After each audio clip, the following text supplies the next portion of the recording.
ஒரு சிறுவன் நாய்க்குட்டி கூட விளையாடி கொண்டிருக்கும் பொழுது அப்ப அவனுடைய அம்மா அவன் கையில 10 ரூபாய் தாளை கொடுத்து, கண்ணா கொஞ்சம் சீக்கிரமா பக்கத்து கடைக்கு போயிட்டு 2 முட்டையை வாங்கிக்கிட்டு வரியா அப்படின்னு சொல்றாங்க. அப்ப அவனும் சோகமா, செக் நாய்க்குட்டி கூட விளையாடும் பொழுதுதான் ஏதாவது வேலை விட்டுக்கிட்டே இருக்காங்க அப்படின்னு அந்த காசை வாங்கிக்கிட்டு வீட்டு வாசல்ல தாண்டும் பொழுது அப்ப வாசல்ல ஒரு முள் நிறைந்த குச்சி இருக்கிறதா பாக்குறான்.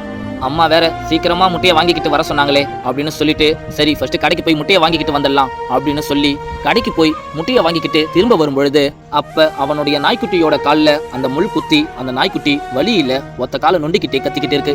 இத பார்த்து அவனும் கண் கலங்கி போய் வலியில துடிச்சிட்டு இருந்த அவனுடைய நாய்க்குட்டி கால்ல குத்திக்கிட்டு இருந்த முள்ளை எடுத்து விடுறான். அவன் அந்த முள்ளை எடுத்து விட்டும் அந்த நாய்க்குட்டி நொண்டிக்கிட்டே வலியில நடந்து போறத கண் கலங்கிக்கிட்டே பார்த்து, நம்ம மட்டும் அப்பவே அந்த முள்ளை அங்க இருந்து தூக்கி போட்டிருந்தா இப்ப இவ்வளவு வலிய என்னுடைய நாய்க்குட்டி அனுபவிச்சிருக்க தேவையில்லைல்ல, இம்மா நேரம் என் கூட சந்தோஷமா விளையாடி இருக்கும். இப்பதான் என்னுடைய மரமண்டைக்கு ஒரு விஷயமே புரிஞ்சுது. நம்ம கண்ணெதிர்க்க இருக்கிற சின்ன பிரச்சனையா இருந்தாலும் அதை நம்ம அப்பவே சரி செஞ்சிடணும். சரி சின்ன பிரச்சனை தானே, போயிட்டு வந்து பாத்துக்கலாம் அப்படின்னு நினைக்கிற அந்த சின்ன பிரச்சனை தான் நாளைக்கு நமக்கு அது ஒரு பெரிய வலியை தருன்றத நான் இன்னைக்கு தான் புரிஞ்சுக்கிட்டேன் அப்படின்னு சொல்லி ஃபீல் பண்ணிட்டு இருக்கான். இந்த குட்டி ஸ்டோரி பிடிச்சிருந்தா மறக்காம லைக் பண்ணுங்க.